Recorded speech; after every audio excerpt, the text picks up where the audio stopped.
Audio Jungle.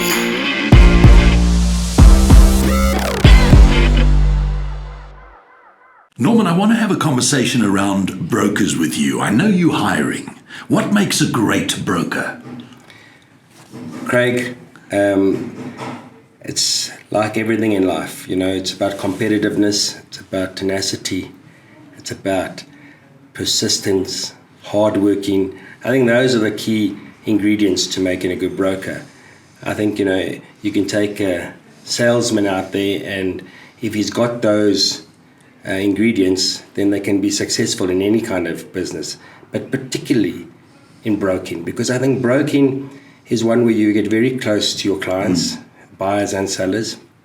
You start building a relationship, but you never stop. Every day, you got to carry on working, building. You got to carry on growing and creating your business within a business.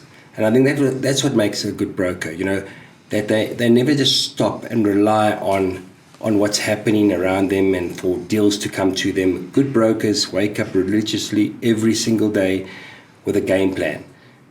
They're phoning clients continuously. They're looking after their existing clients. And they're connecting the dots. Mm-hmm. And that's what makes a good broker. They understand the industry or the sector that they're in, what they've got to offer, and if they can add value.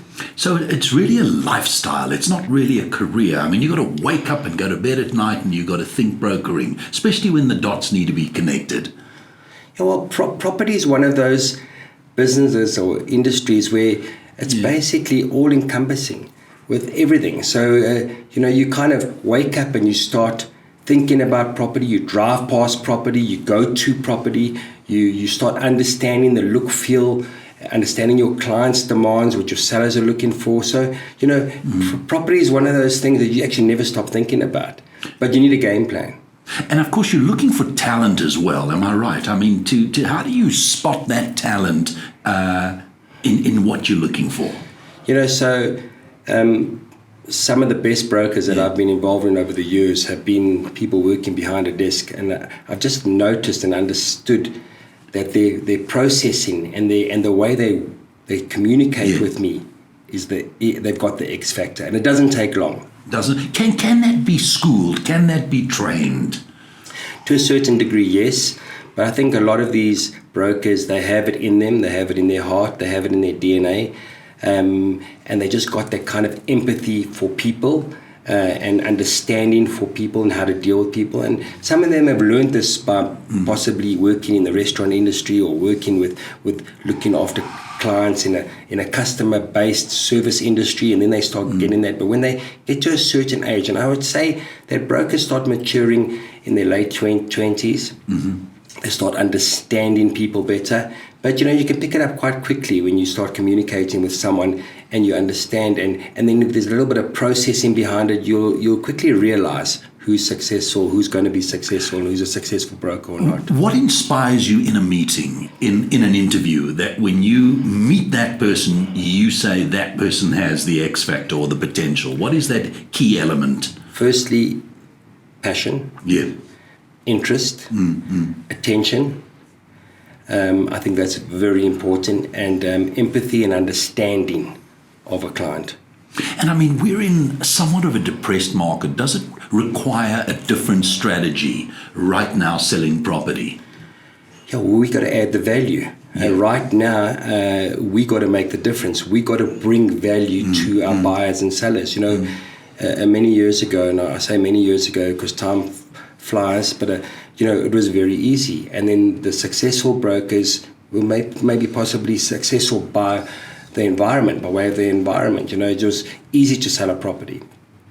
But in this environment, you need to work really hard, and you've got to add value. If you're not adding value, if you're not contributing to the deal, if you're not the solution, then there's no need for them to want to work with you, buyers or sellers. Tell me about the earning potential, because I see enormous upswing, but it takes enormous effort to pull that together. So I think in the beginning, I think it's tough, and especially when you're starting in an environment like this.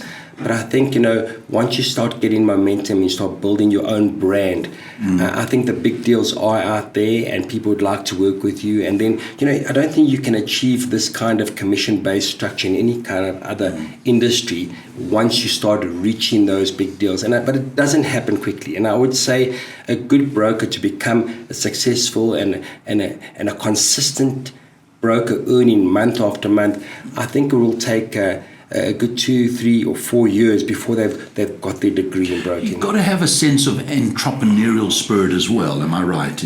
At the end of the day, it's their own business. They're running their own business with the platform that the company provides them with, the infrastructure, the marketing behind them, and I think they need to approach it in that way. So if you're not that kind of business inclined, then you can might as well go get a job and work for a salary somewhere else. But I think if you have the ambition to make more and to grow and to do better and to improve and to do the big deals, this is certainly the environment. I mean, you and I talk all the time. It really is the most inexpensive franchise to back your own potential. I mean, if you look at the ratio of potential earning, if you put the effort in, if you're willing to learn, if you're willing to listen, I mean, the end is so there's overwhelming. There's no basically science to this. It's hard work. It's hard work. It's absolute hard work. And the successful brokers, and I'm not telling you that all the brokers are successful, because I think it's the 80-20 rule. 20 are very successful and 80 are just trying to get by. And I think possibly I would correct myself in saying there's always 20% that are leaving the industry because they can't make it. But I would say that the 20% that make it are hardworking. They're religious in how they approach their daily routine. They're methodical. They've got the right processes. But it's very easy if you've got a great company behind you and it's creating and giving you the platform and the marketing to support what you want to do in your business. I mean, basically, you don't have to take care of anything else except just go out there, make the calls, phone, and build relationships. I mean, you've developed a brand at Broll Auction and Sales that when the broker walks in, he's expected. That's the key component to positioning, is it not? Yeah, well, I've been part of the growth and development of a lot of brokers in the industry. I mean, they've moved on, they've gone and opened their own businesses. Yeah. They now compete with Broll auctions, and some of them have gone into being property owners. Some have gone on to be asset managers at listed funds and been very successful. But it's a great foundation if you want to get into the property industry. But the key ingredient is the passion and the way they walk into this office. That's very important, because at the end of the day, that's going to tell me how long they're going to be here for. And I'm never going to stop someone growing within their own career, and I like to see people become successful. So I do understand that this is part of a stepping stone for their own career. But the successful brokers that are here for the long term, they arrive at about in their mid-20s or late 20s, and they can make something really great within this industry, and they can use the cash flow from broking to build their own property portfolio. The late Pam Golding once said to me that women somehow make the best brokers, and I said, why? And she said, because they're maternal. They are accustomed to looking after kids and doing the same thing over and over again. There's an enormous amount of spaced repetition in every conversation that you and I have. It's about people religiously following rituals and doing the same thing over and over and again.